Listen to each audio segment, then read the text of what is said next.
और दिल्ली में कोरोना को लेकर क्या स्थिति है, यह हर कोई जानता है।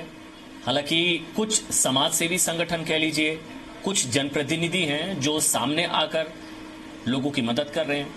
उन्हीं में से एक नाम है, आप जानते हैं, पूर्वी दिल्ली से सांसद हैं गौतम गंभीर, जो अपनी संस्था के जरिए और बतौर सांसद, बतौर जनप्रतिनिधि न सिर्फ अपने पूर्वी दिल्ली बल्कि पूरी दिल्ली के लोगों की मदद कर रहे हैं। मेरे साथ इस वक्त लाइव जुड़ चुके हैं गौतम गंभीर।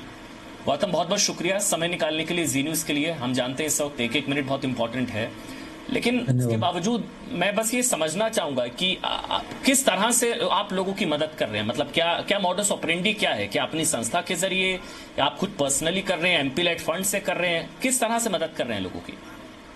देखिए, पहली बात तो है कि इंसानियत से कर रहे हैं और सच्ची नियत से कर रहे हैं, वो बहुत ज्यादा जरूरी है। लेकिन जहां तक आपने बात करी एमपी लैड फंड की, एमपी लैड फंड ऑब्वियसली 2 साल के लिए बिल्कुल फ्रीज है। तो शुरुआत हमने ऑब्वियसली अपने पैसे से करी थी, फिर साथ में लोग जुड़ते चले गए। जैसे अक्षय कुमार जी ने भी डोनेट किया हमारी फाउंडेशन को, बाकी बहुत इंडिविजुअल्स ने भी डोनेट किया। तो शुरुआत जहां से हमने करी थी, सबसे पहले शुरुआत करी थी फैबीफ्लू बांटने से। जिन जिन गरीब लोगों को जरूरत थी फैबीफ्लू की, उनको हमने मुफ्त में फैबीफ्लू दी। उसके बाद हमने ऑक्सीजन सिलेंडर्स दिए, उसके बाद ऑक्सीजन कॉन्सेंट्रेटर्स दिए। तो इस तरीके से शुरुआत करी थी, साथ में उसके बाद लोग जुड़ते चले गए। मतलब क्या इसके लिए कोई हेल्पलाइन नंबर था? लोग आपको अप्रोच कैसे किया और आगे कैसे कर सकते हैं? जी हाँ, हेल्पलाइन नंबर था। जो मेरा एमपी ऑफिस है, 2 जागृति एनक्लेव में, उधर का हेल्पलाइन नंबर था। वहां पर लोग वहां पर आते थे, अपनी प्रिस्क्रिप्शन देते थे, आधार कार्ड देते थे, साथ ही में अपना फोन नंबर देते थे। और उसके बाद प्रिस्क्रिप्शन देखने के बाद उसको हम फैबीफ्लू देते थे उनको मुफ्त में। उसी के बाद हम पीछे लिख भी दिया करते थे कि कितनी हमने टैबलेट्स दी हैं, क्योंकि कई बार ऐसा होता था कि एक ही व्यक्ति अगले दिन भी आता था जिसको उसकी जरूरत नहीं थी। तो कई बार सिर्फ ये होर्डिंग बचाने के लिए कि लोग अपने घर में इकट्ठी ना करके रख लें, इसलिए हम उनकी जो प्रिस्क्रिप्शन थी उसके पीछे लिखते थे कि कितनी टैबलेट्स डॉक्टर ने उनको प्रिस्क्राइब करी, और साथ ही में हमने उनको कितनी टैबलेट्स दी है, जिनसे कि हर 2 या 3 दिन बाद वो व्यक्ति ना आए, जब उसका वो कोटा खत्म हो जाए वो टैबलेट्स का, उसके बाद ही वापस आए।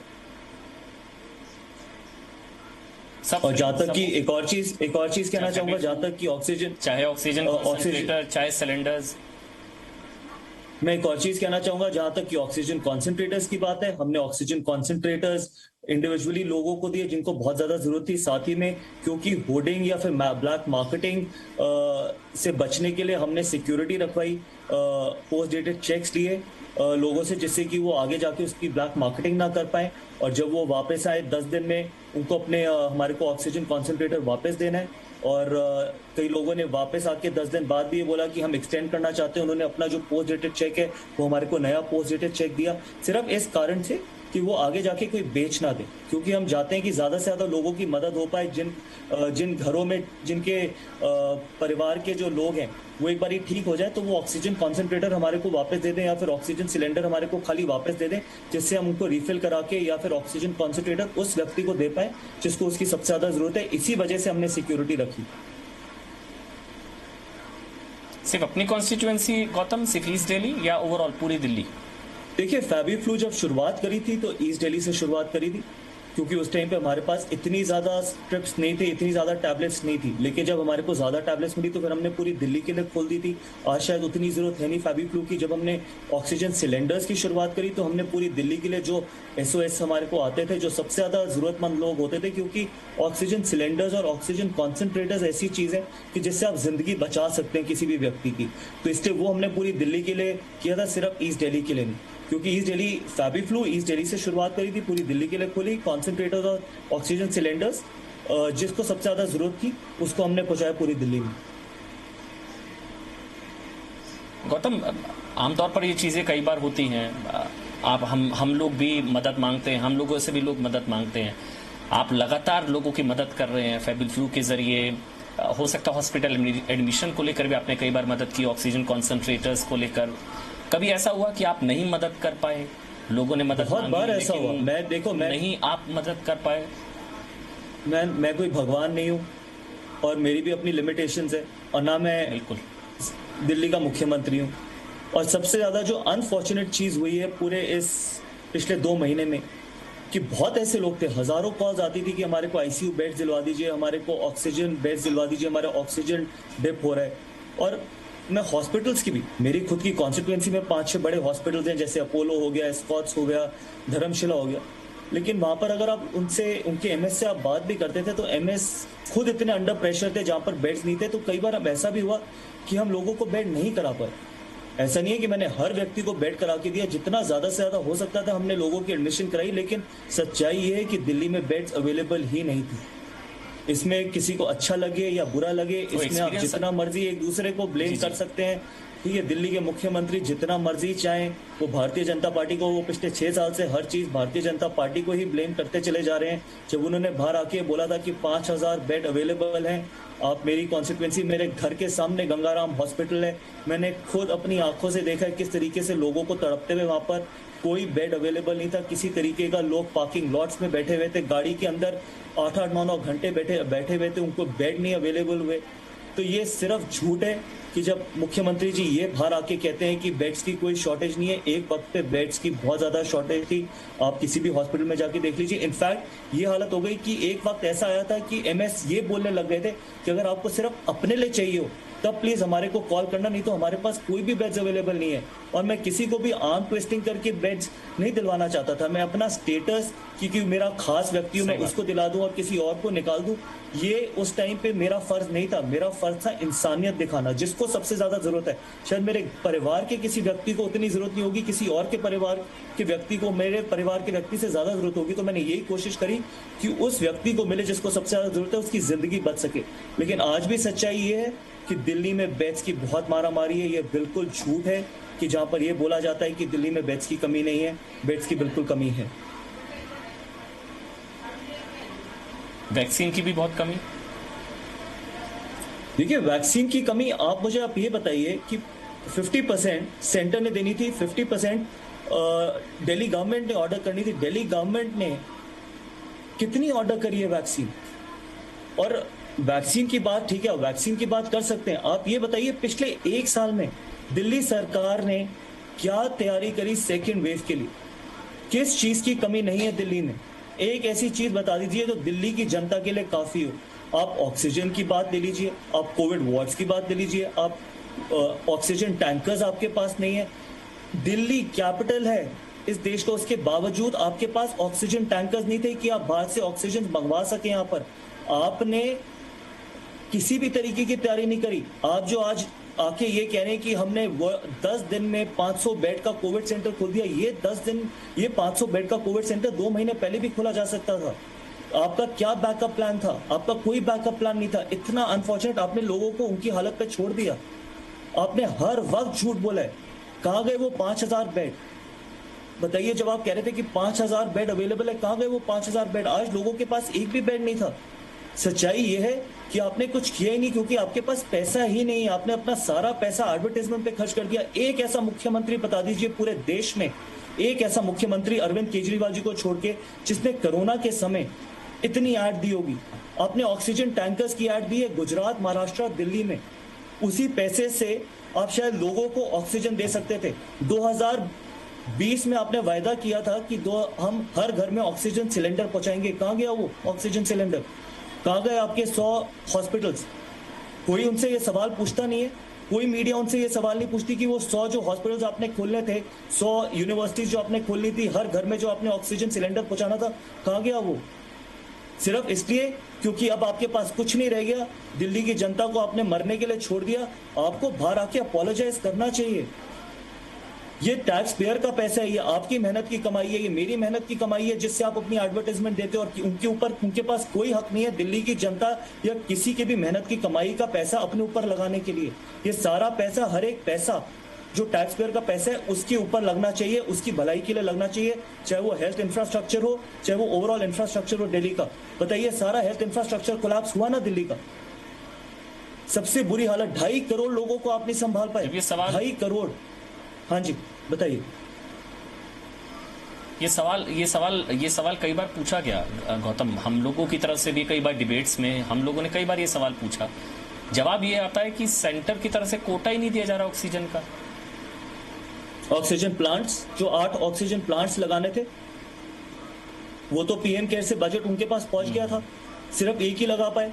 उसमें भी गलती सेंटर की, ऑक्सीजन नहीं मिल रही, वो भी गलती सेंटर की, वैक्सीन नहीं मिल रही, वो भी गलती सेंटर की। और आपकी क्या जिम्मेदारी है? पिछले 6 साल में आपकी क्या जिम्मेदारी है? आप ये तो बताइए, 6 साल में एक हॉस्पिटल आपसे खुला, क्या जिम्मेदारी है? आप तो इतने बड़े बड़े वायदे करके आए थे कि दिल्ली को लंदन, पेरिस, न्यूयॉर्क बनाएंगे। ये सवाल तो कोई भी नहीं पूछता उनसे। मुख्यमंत्री जी को हिम्मत है बाहर आके जवाब देने की जनता की? अगर जनता में, चलो छोड़ो, मैं एमपी हूं, मैं अगर एक साधारण नागरिक की तरफ से, एक दिल्ली वासी की तरफ से, जहां वो पैदा हुआ, सब कुछ दिल्ली ने उसको दिया, अगर मैं उनसे ये सवाल पूछूं कि 6 साल में आपने कितने हॉस्पिटल बनाए, वो जवाब दे सकते हैं इसका? कहां गए उनके मोहल्ला क्लिनिक? मोहल्ला क्लिनिक में टेस्टिंग तक नहीं हो पाई, बंद पड़े हैं मोहल्ला क्लिनिक। कौन जवाब देगा इसको? आपका हेल्थ इंफ्रास्ट्रक्चर, आपका क्या बैकअप प्लान था पिछले 1 साल में? आपने क्या किया, क्या तैयारी रखी आपने कि आप दिल्ली की जनता को उनकी जिंदगी दे सके? इसका जवाब कौन देगा? इसका जवाब भी सेंटर ही देगी। मुख्यमंत्री कौन है दिल्ली का? अगर सब कुछ ही सेंटर ने करना है तो छोड़ क्यों नहीं देते मुख्यमंत्री पद? सिर्फ हर चीज सेंटर पे ब्लेम करना थक चुके हैं हम ये सुन सुन के। अपनी जिम्मेदारियां तो बताइए ना, आपकी खुद की जिम्मेदारियां क्या है दिल्ली की जनता के लिए? 500 करोड़ रुपए, 500 करोड़ रुपए आपने, आप बोलिए, 500 करोड़ रुपए आपने अपने एडवर्टाइजमेंट बजट पे लगाए हैं कोरोना के टाइम पे पिछले 1 साल में।